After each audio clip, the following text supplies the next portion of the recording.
சட்டப்படி வேலை செய்யும் தொழிற்சங்க நடவடிக்கையில் இன்று முதல் ஈடுபடுவதற்கு இலங்கை நிர்வாக சேவை சங்கம் தீர்மானித்துள்ளது.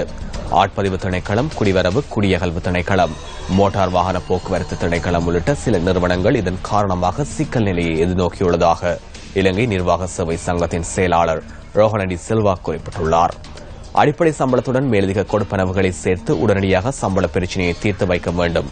தற்போது காணப்படும் ஓய்வூதிய கொடுப்பனவிற்கான கொள்கைகளை தொடர்ந்து முன்னெடுத்துச் செல்லுதல் மற்றும் அரசு சேவையாளர்களுக்கான ஏனைய கொடுப்பனவுகள் வழங்கப்படும் பிரதிபலன்களை ரத்து செய்யக்கூடாது ஆகிய 3 அம்ச கோரிக்கைகளை முன்வைத்து இந்த தொழிற்சங்க நடவடிக்கை முன்னெடுக்கப்படுவதாகவும் அவர் சுட்டிக்காட்டியுள்ளார். வரலாற்றில் முதல் தடவையாக அரசு நிர்வாக சேவை சங்கத்தினர் சட்டப்படி வேலை செய்யும் தொழிற்சங்க நடவடிக்கையில் இன்று ஈடுபட உள்ளதாகவும் சங்கத்தின் செயலாளர் கூறியுள்ளார். அதற்கமைய வேலை நாட்களில் காலை 8:30 தொடக்கம் மாலை 4 மணி வரை சாதாரண முறையில் பணிபுரிவதுடன் மேலதிக சேவையை தவிர்த்து செயற்பட அரசு நிர்வாக சேவையாளர்கள் தீர்மானித்துள்ளனர். கூட்டங்களை பகிஷ்கரிப்பதுடன் விசேட சேவைகளும் முன்னெடுக்கப்பட மாட்டாது எனவும் இலங்கை நிர்வாக சேவை சங்கத்தின் செயலாளர் ரோஹணடி சில்வா சுட்டிக்காட்டியுள்ளார்.